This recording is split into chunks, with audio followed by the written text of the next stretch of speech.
it shows you that people can change quickly, right? Because this guy yes. went from a total transparency, like absolute truth environment at Bridgewater to politics, which is like the opposite. That is right. And to use your earlier reference, this race is a lot more reality TV than it is Bridgewater. So this is a profile of David McCormick, widely respected Bridgewater CEO, left in January to go get into the Republican race for the open Pennsylvania Senate seat, which is one of the most contentious in the country. He's running against Dr. Oz. I went and embedded with both of them. And what's remarkable to a lot of people at Bridgewater on Wall Street is the suddenness of McCormick's transformation from Davos frequenting, glad-handing CEO to this completely reinvented kind of Trump acolyte who's out there decrying woke liberalism and complaining about immigration at the U.S.-Mexico border. And to me, the big picture story here is it shows just how much of an influence Donald Trump continues to have over Republican politics, because both McCormick and Oz are competing furiously to demonstrate their allegiance to Trump, right, in hopes that he'll endorse them or at least won't stomp on them. Right, and while you have a Connecticut hedge fund manager running for office in Pennsylvania, worried about the Mexican border. Not that we're all incredibly good at geography, but it's very far away, right? Is Donald Trump's influence waning at all? I notice he's recently helped relaunch the campaign of the career of Sarah Palin as well.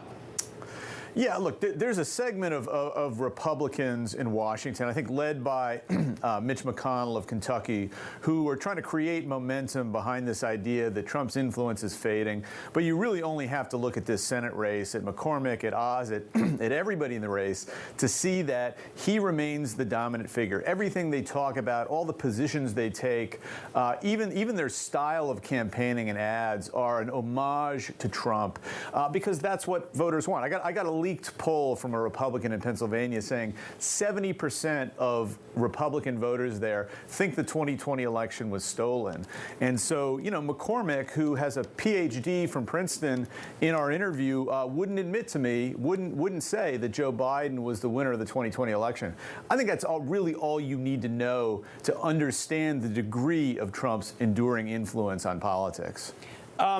It's interesting that he's not willing to be as transparent now as he was when he was at the hedge fund, but obviously that's not what politics is about. You and I were talking about this earlier, and maybe now you've had some time to think about it. Is there anybody in Washington who is, as transparent, as truthful, who acts like Ray Dalio wants his Bridgewater employees to act? Yeah, I don't really think there is. Especially on the Republican side, the fear of courting Trump's wrath and paying the political price for that.